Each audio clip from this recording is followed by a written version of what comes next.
Welcome to the DJ Insider Podcast, sponsored by Amplified Events. It's the only podcast where we break down insider information from our weddings, experience, and advice from over 15 years in the wedding industry. We're your hosts. I'm Mike Kane, owner of Amplified Events. And I'm Joe Obamani, the general manager of Amplified Events. Let's get into it. We're back.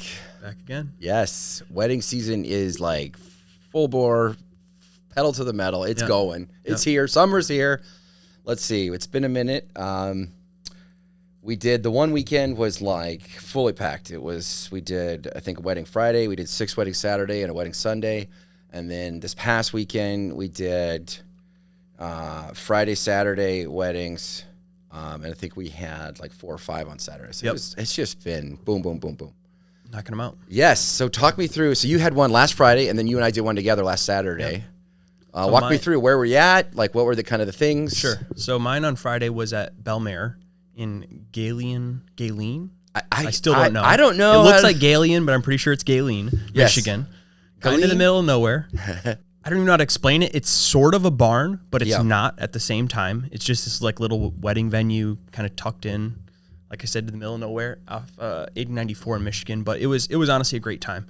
I felt prepped, felt ready. About 130 people, I think, was scheduled to come. I think maybe 100 showed up, maybe 110. Ceremony was upstairs, and then everyone goes downstairs for cocktail hour, and they flip it to dinner upstairs. So it was kind of interesting setting up our whole setup in that little hour transition, make sure everything worked and things like that. But it was a really good time. It was really fun. I was nervous because I'm terrible with names. Like, I need to get better at word association. I'm terrible with names, and that's something that you should definitely be good with when you're serving people. Getting their names right. Most definitely. You get my wife's name right.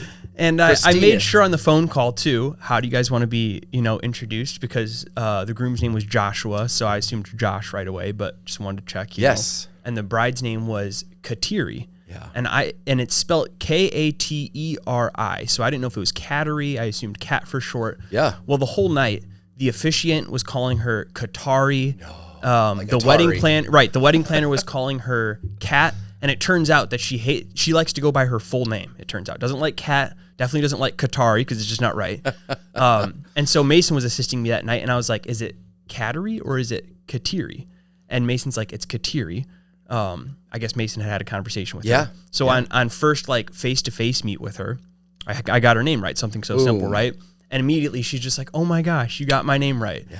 And it just reminded me, those little things to keep them in the back of your head, make sure you're on top. They matter to somebody. They do matter, right? For Exactly, sure. Definitely. And you took the effort, took the time, asked the questions, wanted to make sure. Yeah.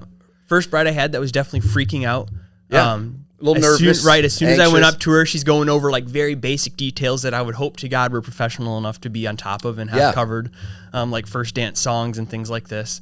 But I reassured her, I'm on top of it, got it all ready to go. She was very happy with that. A lot of times couples, they just want that reassurance. Yes. Like, okay, here's the things that are important to me. And once you demonstrate that you've got that, like, okay, I can trust this guy with my big day. I could tell she felt that reassurance, and you could see it just kind of melt or relax a little bit. So that was awesome. What was the dance floor like? Dance floor was the lamest dance floor I've had so far. Oh, no. It didn't really bother me at all, but it was like a mix of, there'd be 20, 30 people out there, and then people would go back downstairs where the bar was, and you'd have 3 people out there. The people we call as on our team that were just there all night to dance. But I honestly had a fun time. Like when those people went downstairs, there was a couple people up there left, and they'd come up and make requests. I'd play to them for a bit. And then people would recirculate back up. Towards like the last hour, I would say, most people had filtered out of the wedding, and there was only about 30 people left there, and those 30 just went upstairs and had a blast. They were in it to win it. Yeah, that last hour was a total blast. Heck yeah. Everyone was drinking, having a good time. I have found with a lot of these things, as long as you finish strong, it's fine. A lot of people are like, we're going to talk, we're going to grab drinks, we're going to use the restroom. It's nice weather out, we're going outside. There's always things like that. But as long as you end well, that's what the memory is. Yeah, right? Definitely. And of course, you'd love it if every person of 130 people were there on the floor all night. Sure. But like, that's rare. And honestly, you think like there's a lot of people who just, I'm not in the mood to dance, or I can't physically dance because I'm infirmed in some way, disabled in some way. And or there's people who are just psychologically like, I'm not in the mood to dance. Yeah. And There's nothing, you could play whatever, the best song in the world, the best song ever by, what are those guys? Which for me, that actually made it made the night still a really good night for me, just because I didn't ever feel like I was doing anything wrong. That's it. You know, I can't force people to enjoy dancing. No. So if I'm doing my job, I was happy to be up there. If we could, this would be a different job. Definitely a different job, right? If I could put people in a trance and make them dance. Yeah. Woo. Yeah. But that's what makes it sweet, is like when you have ones where it's all out all night, and there's ones where it's like, yeah, it's kind of like a 7 or 8 wedding. Solid wedding, nothing like major technically goes wrong, but like it's not a full floor all night, because there's various reasons for that are really outside of your control. Yep. We do our best, and we want to throw a great party. The bar's downstairs, weather's nice. You got a layout issue with the floor. You got the weather against you. And there's always a certain number of people that are never going to dance because of who they are. It's just how it works. But then there's those weddings where you can't play a bad song. You could try, but they're going to dance anyways. And now I feel like was our Saturday. That was our Saturday. It was totally epic. 10 of 10. Cantigny Park, the Woodside Pavilion, they called it. And this is basically, it's like a 3 seasons room that seems like temporary. They just did, it's like a tent, but it's like an air-conditioned tent with like walls and glass. Yep. But it's like a tent ceiling, tent walls, and they have like an attached, like nice porta potty kind of thing. Yep. But it was a hot one. It was like 94 degrees or something, super humid. But I remember you manifested it because we thought we were going to be at a tent. Yeah. So we brought like backup speaker, backup power, because I'm like, I don't know. We're planning to go get a fan from Home Depot just in case it's too hot. I've done plenty, yes. Yeah. I've done plenty of tent weddings, and so I'm always knowing like they're usually power is the hardest thing. Yeah. Obviously heat too, but we brought extra power, but we didn't need it. And you're like, it's going to be great. Yeah. It's good. And it was. Best tent we've ever seen. Yep. So it was still a little hot, but it was fantastic. Yep. Yeah, Joey and Mary, I mean, they just the nicest couple, just totally in love, and that was, you could feel it. Yes. Like with how their families, how their friends, the speeches, like the specialty dances. She did that dance with her mom. Yep. And then his dad did a dance with his mom, his mom. Wife, right? Yeah, and like everything about it was just crafted perfectly, in my opinion, like for just a great party. The couple like never left the dance floor. It was just like epic all night. We danced them tired, where we danced them so much that they needed a break. So we did some slow songs and rebuilt and did some freaking epic sing-alongs. Yeah. Which if you check out our social media, I posted one. Micah, he dropped, what was that song by Queen?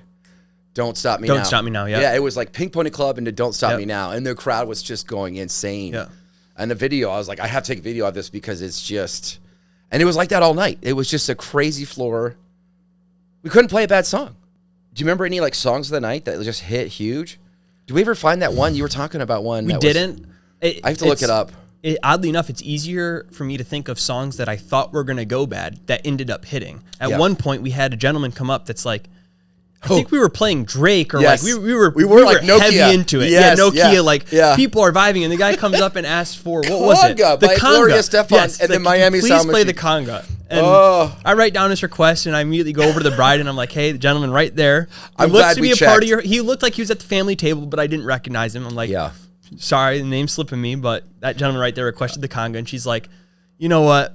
Go ahead, play it. But if it doesn't hit, mix out right away, because I don't want to kill the floor. Yes. Which, by the way, is just cool right on point with how the couple was all night. Coolest bride ever. Yes. Like, just like she got what we're about, like what to do. And we checked with her because we're like a half hour left. Literally. And I'm telling you, if that guy Mike's counting out his songs at this point and how he wants to end this night. If that dude had the guy who requested the conga had just said, conga. Yeah. Wouldn't have played it. Correct. But he impressed upon me that it's a family song. Yes. It hits at every wedding. I promise you it's going to hit with this crowd. So he gave me a little extra information, context, because I'm like, what? Because you're saying, like, we're playing Drake, we're playing some heavy hitters, T-Pain, Buy Me a Drink. Yep. And we're playing basically like songs that were requested by Maid of Honor, Best Man, and they're hitting hard. And we did have I think a bridesmaid or somebody come up, also Fireball. Yep. And I was like, man, Fireball and conga will go perfect together. And that would be sick if we could do it. And I'm so glad. I was like, just go ask the bride. And she was like, yeah. Yeah. So I was like, freaking sick. And it went off. And huge. you were ready to mix out if it didn't I was ready. But as soon as you dropped it, yeah. it hit. It was epic. Yeah. It just went so clean. And then after that, we did a few sing-alongs, and they were picking the bride and groom up at the end of the night, putting on a chair, and just epic finish to the night. Super sweet couple. They tipped us. They were super kind. I requested a review. They immediately texted me like, yes, we're enjoying our vacation, but we love everything you guys did. And it was like 10 of 10. It was fantastic. And my weekend prior, I had a 10. It was just boom, boom, boom. Like it's just the right couple wants exactly what I can do. And I do a little extra and we just crush it. Yep. I'm trying to think the only thing I would have changed is like, better air conditioning. Yeah. Yeah. It was the perfect layout for a party, too. We were in the back. We were in the middle, but our back was to a wall. And then the bride and groom sweetheart table, just the two of them opposite us. And then there's just tables and tables, and it's like bride sides, groom sides kind of thing.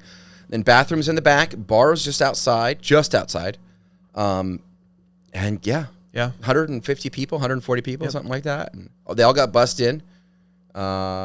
Steely Dan for cocktail, that hit big. Hit great.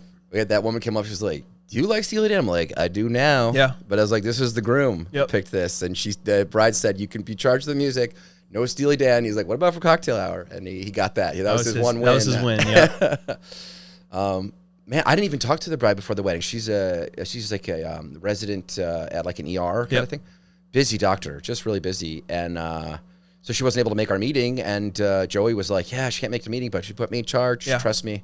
And he killed it, man. He just absolutely crushed it. Yeah, that was clear to me. That was the first really, I felt I've had a lot of good weddings. A lot of great weddings. Even a few 10 out of 10s, but that cemented into my mind what a true 10 out of 10 can be. Yeah. Because there was just so many things that were genuinely out of our control that they brought themselves as a group to the wedding that you just can't do. You can throw the best party, but you can't bring that energy, ultimately, all of that energy. I mean, even from the start, when you came out and met the wedding party, first thing you said was, all right, guys, we did it. They're married, Yeah. And immediately one of the bridesmaids was like, that's the energy we need, and started hyping up her audience. And you just leaned into that and pushed it even harder. Yes. And literally from the start of introductions onward, you could just tell there were little things like that throughout the night that it's just like, we can't bring that. That's her group that's bringing that. They brought it, but I just tried to like sell the energy, and they bought it because they're there for it. It's hard. It was a hot day. Everyone got bussed out. They're kind of uncomfortable. Wedding clothes. It's hot. Yeah. Things I wouldn't have thought of that I wish would happen more at weddings, like at the end of the night even, the bride coming up to you and being like, hey, we've got 15 minutes left. I want you to get everyone out here. Yes. That was I awesome. thut she was coming up to like change the songs, like, which I would have done. It's been too good so far. Yes. Like, what's wrong? Yes, I was. Sometimes they come up to complain. She beelined it for you too. Yeah, and I was like, uh-oh. Yep. But she immediately was like, get everybody out. Tell her the bride, it's 15 minutes left. I want everybody out here by request. I was like, yes. Say less, right? Yeah. Twist my arm, why don't you? Oh, and it worked. And I love your idea. Tell them your idea. Because there was like one or two people. There was like a couple stragglers sitting on the deck. You could see through the glass. So I'm like, Mike, you should cut back the music a little bit. Have everyone yell for him like, hey, we're missing some people. Let's get them in here. But to be fair, it looked like they were fighting a little bit, maybe a little drunk. So we're like, well, we'll just keep it good while it's going good. It's like everyone yell at them as a crowd. They're not on here. Get out here on 3. 1, 2, 3, get out. Yeah. Or boo. Right. Or like leave him. Break up. Whatever. That would have been so epic. But I was like, that would be so funny. But I did not do that because I didn't want to make the wedding about me. Yeah, you risk things. You risk ruining a moment. Everybody's conducive. The only thing I can do is mess it up by not playing the music. It's already great. Or getting on the mic too much or whatever. And the photo, video were solid. Yep. They were really good. They were very just like on it, real quick, easy to talk to, ready to go. I mean, another thing the couple brought is that they just they wanted to enjoy their time with the people there. Like when it came to the dances, she's like, we don't need all 5 minutes of these first dance songs. Fade out when it makes sense. She left that control completely up to you. So you faded out all the. I think we knocked out. They had a couple extra dances. They had first dance as a couple. They had mother, son, father, daughter. Yep. And like you said, they had the father with his wife, and then they had a mother, daughter. Yes, so which she dedicated as part of her thank you speech. And I think you knocked out those 5 dances in less than 10 minutes, probably. Yeah, because they wanted me to fade them all Gave early. Them about 2 minutes a song. They told me all, like, fade them early, trust you. Like, we just want the moment, and you don't have to do the full song. I think the biggest hiccup of the night, outside of it just being hot, which is out of our control, was the best man, which was actually the groom's twin brother. That's right. Thank you for reminding me. Gave a speech. Yes. And out of nowhere, there was a little bit of dropout. No one really noticed except the guy giving the speech, actually. And me. And Mike. You. You heard it too. I kind of did, but I noticed you make a motion like, oh, something's wrong. So I started paying attention, but I really didn't hear it at first. I was freaking out. Yeah, and the guy audio was dropped right when he check started 1, 2 talking. kind of thing, and Mike has real high-quality microphone, so it had already reconnected and it was working, so he just went along with his speech. But the whole time, the best man was from the top of the microphone, just gripping it right at the bottom where that wireless antenna is. He was just cupping it all the way around. Yeah. Gorilla grip on that thing the whole time. And there was maybe 3, I think. There was probably 3 dropouts, but they couldn't have been more than a half second to a second. It just sounded like a garble. Yes, yes. But the audio still got through, but you could clearly hear the drop in audio. Yep. And it's because, it's like you said, he was literally covering the antenna of the microphone that was communicating with, my receiver. Yeah. And he was probably about 30 feet back. That's it. Maybe 50. Back. Yeah, he was far enough away where it made the difference. Because I have a dual mic system, and I was trying with the other mic, and it wasn't doing it. Yeah. So I go, he's just far enough away. And then I Googled it I was like, I don't think I'm crazy. It's like his hand is full of blood and water, and that's going to interrupt and interfere with signal. And we're in like a tent, and we're far enough away from any kind of wireless. Correct.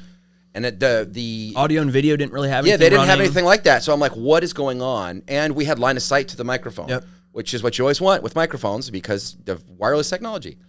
And I was like, he's literally holding it by the antenna, the very bottom. And if it happened and it was bad enough, I was going to tell him, choke up on the mic. Yeah. And I wasn't going to say anything. I noticed it. I set it to photo video, because I guarantee you in posts, especially video, they're going to hear that. Correct. And they're going to be swearing me up and down. But I'm like, that's not my fault. He's covering the mic. But that was the twin brother of the groom, and he was the coolest dude ever. He was super cool. Awesome all night. Great speech. On our team. He was on our team. He was dancing all night, and he came up, and I was going to do the last song. I had like 2 songs left, and he goes, Danza Kuduro, can you do it? Yeah. Even for like a minute. If you have to cut it, that's fine. You've been killing it. We love you. I would love to have you at my wedding if I ever get married. And I go, dude, you've been so cool. Like, this has been a great night. And like, I got to tell you, that microphone drop, it's because you were covering, like, choke up on the mic. He laughed, He's like, that's what that was? I go, yeah, you were covering the thing. And I was like, I wouldn't say it, but you seem so cool. And so next time you hold a microphone, choke up on it. But he was laughing. And then we played a song. It went over huge. Hit. I ended up doing 2 minutes of it, and I had enough time to still fit in the last 2 songs. And it went, it was like Dancing Kuduro into Mr. Brightside into, was it Sweet Caroline, the last song? Or was it? It was. It was Sweet Caroline, because I did the light. The blinders, ba, ba, ba. Which I thought was hilarious, because I went out at that point. We're like 10 minutes left, and you had showed me how you're able to calculate out and in right on time. Time it out perfectly. So I got out the car, and I'm expecting to come back to Mr. Brightside, and I hear Danza Kuduro, and I see the dance floor just going crazy. And I'm like, Mike got carried away, didn't he? And sure enough, he faded out and went right in time. I got carried away because the best man was really cool, and I found a way to work it. And so, we ended at like 11:01. We started before 11. We still got out in great time. We were out by 11:20 on the road, and epic night. And I mean, he said he's planning on getting married himself in about a year and a half. I'd be honored to do it, and we do it together, because it's like, I love when there's couples like that where they've already seen what we do. They know what to expect, and they want the same thing. Just do it again, just a few songs different or whatever, and different mixes and stuff, but like, do the same thing but for us. And that's my favorite thing, because then you get to see the couples, you get to see all the friends and all the people. And what a great call bringing your uplights too, throwing those in for free. I'm so glad we had that in with the white tent ceiling. It reflected so well. Something little like that, just throwing in something you already had for free sitting around. The wolf mix made all the difference. Is a game changer. It really is. I'm getting the wolf mix for our whole team, because it's just an epic. Even on a few songs throughout the night, it totally changed the vibe. I mean, I noticed on your setup specifically, because of how much we've been playing Pink Pony Clubs at wedding lately, and how hard that hits at all the weddings. We got the lighting cues down. As soon as you're able to drop that blackout, and then bang, right when that piano comes in with the bright pink, everyone just loves that every time, eats it up. And when they do the God, what happened? I do the blinder. The blinder. And then I drop it for a second, then boom, right back in. And so it's just had this effect that everyone's singing when they're belting out as loud as they can. The lights are as bright as they can be. And it feels like the lights are singing with you. It's awesome. It really adds a cool effect. It does. I just love when the whole crowd is just singing out with the top of their lungs. Yep. There's just no greater feeling. We're driving home, and I'd had 6 cups of coffee. Yeah. I was so amped up because it was so energizing to be around that amount of love and energy from that crew that we just threw this great party for. Like, it went really well. And, we just did what we usually do. And, like, we did a little extra, and the crowd gave a little extra, and it went just phenomenally well. Yep. No notes. I mean, it was fantastic. Great crowd. Yeah. Can't even beat the crowd. Can't complain. Everyone was there too. We've talked about it before, but being a good attendee at a wedding, part of it is just kind of leaving your own desires and ego behind, right? And being there for the couple and enjoying the night for the couple, right? And so many people were there to do that. There was the guy he must have had like an ACL or a knee surgery recently, and he's rolling around on one knee the whole night. I forgot what song came in. It was Ed Sheeran. I played Thinking Out Loud, and it's like the first line is, and he's laughing his butt off. You're like, wheelie it. He was vibing so hard. And he's like, dude, that was going to be my intro song. And I was like, I got you. I got you. That dude was really cool. Everybody was super cool. They were just all there to have a good time. We did have a drunk woman who's like, play that marching song or whatever. Play the Ohio State theme song. And then she wanted like to hang on Sloopy or Mike in the nicest way was like, that's not going to happen. That's not going to happen. And her backup request was another Ohio song. I can't remember it, but she's like, well, how about this one? The couple both went to, I think, University of Dayton, not Ohio State. So I'm like, first of all, it doesn't even apply to them. They would have put this on their list if they wanted this. Yeah. And if they really want this, they'll tell us they want this. But we're just going to throw a party because they gave us plenty of music. And we had good requests from like Maid of Honor, Best Man, and other important people at that wedding. And the conga, apparently. Just other things out of our control. But I love when Maid of Honor and Best Man are making the requests far into the playlist. Like, we've already knocked out a bunch of what the bride and groom want. They came up with about an hour left when they started hitting their requests, I would say. And they were all right in line with what we were playing. Oh, it was crushing. Right, crushing. Yeah, they hit. They didn't all make those a bad songs. request one time. We played every single one. Yeah. And they all hit. They knew their wedding party really well. I think the Maid of Honor did ask for DJ Alice, Better Off Alone. Yep. 90s club. And it would have done good. It would have done good. We just ran out of time. I wish I could have played it, but she was cool as heck. Joanne is her name. She was solid. Good speech, too. She was awesome. It wasn't like play this song. It was like play any Beyonce. Beyonce will hit right now. Yes. So you play Beyonce. Love to hear these songs. So everybody was super kind, respectful for what we do, and it's always nice when you're even like dealing with requests. People are cool. Yeah. So it just makes the whole work experience so much better.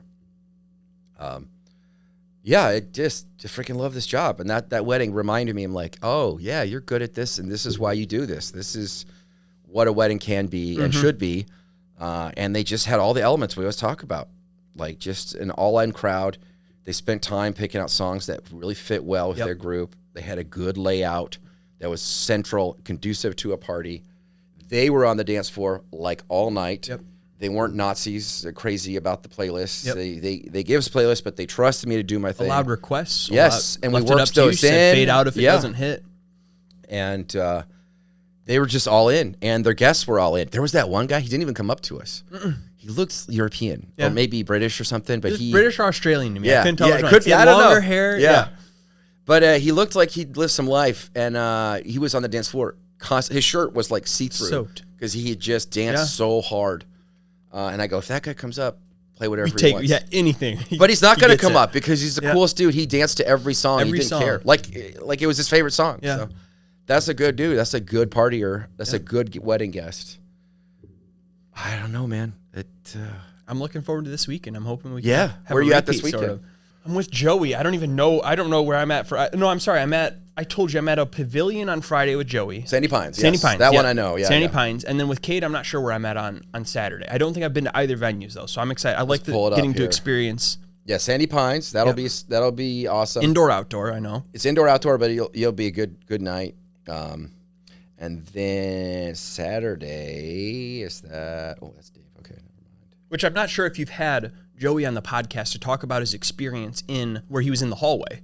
But you need to have him on. I got to ask him about the hallway. And you have to have him like direct people towards photos for that. He was like second or third floor at Myers Castle, not the ballroom. Tune into the next podcast. Yeah, he sent photos of that. I was like, what? It's insane. He's going to pod on Thursday with me. We'll talk about it. Crazy setup you'll ever see. I got to bring that up. No, on Saturday, you're at the Brick in South Bend. So it's a pretty cool kind of modern space right on the river there, South Bend. I'm excited to work with Cade. I haven't worked with Cade yet. Yeah. Easy load in. It's chill. Yeah, and Cade's solid. You guys will both enjoy mixing, working together. You think you'll let me mix at all? You should. Yeah. I couldn't imagine why not. But yeah, and he's good at mixing. You're good at mixing. I think you'll both throw a great party for this couple. It'll be a fun time. But yeah, the brick is pretty chill. It's kind of like it's a really nice like space that they like. I think it was an old building or something, but they flipped it and they made it really cool and kind of industrial. But it's basically like, and they have a nice bar kind of section and I think a nice patio. But it's really like you rent the space from us and then we give you tables and you bring in your own food and your own vendors. Yeah. So it's not like your wedding venue where they have like a catering staff or a manager from the venue or a timeline. It's like sort of laid back then. It's a laid back but nice space that you can rent for weddings and events. I like that. That it's like, and it's if I ever did my own wedding venue, it's probably similar to how I do it because I don't know enough about food or care enough about food to like run that side of things. There's a huge cost to that. Yeah. And so there's like, we rent you the space and you bring in your own people and we have tables. You can rent those from us and decorate the room how you want. And we hire a bartender and they're going to serve you spirits and stuff. And then you bring in your own caterers and your own vendors for like food and decor and stuff. And that's what it's going to be. So it should be pretty chill. They just added the uplighting, so I think that'll be good. Some pink uplighting. So. Do you know where you're at this weekend? Let's see. I only have one, thankfully. I've been doing double headers like crazy, which is tough on my family and tough. The second one is always like, ooh. Yeah. But let's see. I am at the Wooded Knot. It's this beautiful, brand new kind of built thing in, I think it's Tippecanoe, Indiana. It's kind of out west. You know who you're working with? With my buddy Chum. Okay. Yeah. He's going to be assisting. That'll be a blast. Should be a good one. It's going to be outdoor ceremony, beautiful little spot they have covered. And then indoor air conditioning. Thank you. Yes. Easy load in. The only hard part is just it's in the middle of nowhere. Yeah. But it's basically, there's like cornfields and then like just wooded area. And then it's just this nice brand new facility that has like bride's room getting ready, groom's room getting ready. They've got bathrooms. They have offices. I think they do some counseling in-house there. We did a bridal show there this year. They asked us to come. We love it. They recommend us now. It's a great facility. They really did a good job. The family who owns it are super cool. Mm-hmm. They really just spent money on making a beautiful venue. They have a water feature out front. Like That's awesome. It's pretty sick. And as a DJ, it's good layout. It's good flow. They usually do buffet style, so that should be chill. I've enjoyed buffet style at the weddings I've been to. Yeah. I think I like that over the served dishes. They did family style at the one on Saturday, and they gave us extra. Too, they brought out extra. That was awesome. That was awesome. And everybody, it was like high-end food, too. Yeah, it was so good. I was like, I better not fill up too much. I'll be sleeping. Yeah. I'm really excited. I think it's going to be a good one. They're doing like shoe game. They're doing some extra things. A shoe game, anniversary dance, that kind of thing. So that'll be. We'll see how. I kind of like those things at weddings. I'm sad I haven't. They can be fun. They can be fun. Yeah, good memories and stuff. And yeah. But that should be good and just hitting it hard. And then the weekend after that, I think you and I are doing doubles. So we're doing it. It's gonna be neither of them will be weddings. It'll be super chill. But yeah, it's gonna be a 50th anniversary at Swan Lake. And then a graduation party back at the pavilion at Sandy Pines. So where you're out on Friday is where we'll be on the 6th for the graduation, and that should be a fun one too on a Sunday. So that should be a chill weekend. Woo! Hopefully, I'm welcome some chill. Yeah. I've also this weather. I love some chill. So yeah, that's all I have. I appreciate you guys listening to the podcast. I'm Micah, and we'll see you at your wedding. Thanks so much.